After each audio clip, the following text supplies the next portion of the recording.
Well, the New York Times is facing ridicule after an article Sunday painted President Biden's old age in a positive light, describing the 80-year-old president as sharp, fit, and having striking stamina.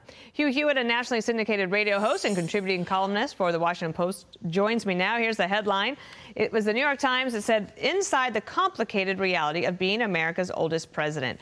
And Hugh, I won't read you the whole quote, basically saying he's trim and fit, he exercises 5 days a week, he does not drink, and at times exhibited striking stamina. Now, there were other parts of the article that made it clear that this is an issue that Democrats recognize is one that is on the minds of most Americans as they can see for themselves what's happening.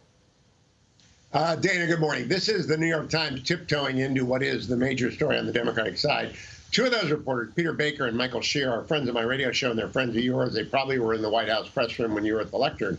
They're very good reporters. So they had to weave in with two other reporters the truth. The president is infirm. The fall, I'm glad he's well. I'm glad he didn't get injured too badly by the Air Force. Bumped his head on Marine One, didn't look particularly energetic at the Marine Corps Barracks Friday night review.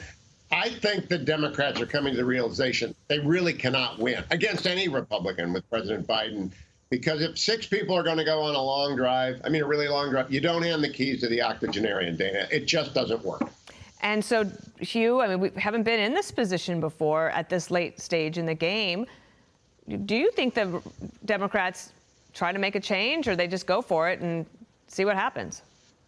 Well, Dana, I'm reminded of 1968. Lyndon Johnson was going to run for re-election, went up to New Hampshire, got beat. He managed to beat Eugene McCarthy, Clean Gene from Minnesota, but he was not able to beat him convincingly, and LBJ dropped out. And then it became RFK, who was sadly assassinated, and then Hubert Humphrey got in, George McGovern got in.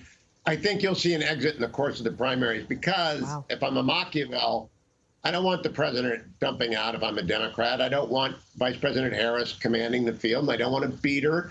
But you do have Gavin Newsom on the bench and warming up. He's in the bullpen. Got a couple other Democrats out there who are, you know, if they ran Josh Shapiro from Pennsylvania, I'd be really worried about beating him with anybody because he's that good of a centrist Democrat. But I just don't see how President Biden can pull it. I mean, do you, Dana? This is just very hard for a president to stay that hidden for that long. I think that when I saw that this was the main story in the New York Times on Sunday at this stage in the race, it said to me that it has reached a point where nobody is denying it anymore. You have Democrats reportedly calling in anonymously 2 reporters to say they are concerned. And in that very same story, they reported that you had big donors in the Democratic Party calling the White House and asking about how is his health really. So if we even know those details, I think that the anxiety is probably even higher, and it's just something they're going to try to deal with it. And I think it'll be fascinating to cover this no matter how it turns out. But I also wanted to ask you about this. West Virginia Senator Joe Manchin, he has been flirting with the idea of a third-party presidential run. This is what he said on Fox News Sunday. You better have Plan B. Because if Plan A shows that we're going to the far reaches of both sides, the far left and the far right, and the people don't want to go to the far left and the far right, they want to be governed from the middle. Do you think he's really going to try to do it? Well, the No Labels group has got a lot of money and a lot of organization. They can qualify on the ballot. Senator Manchin will lose to Governor Jim Justice, who is going to run. I've had Governor Justice on my radio show. So Joe Manchin has to find something else to do so he doesn't lose his last election in the West Virginia November runoff against Justice.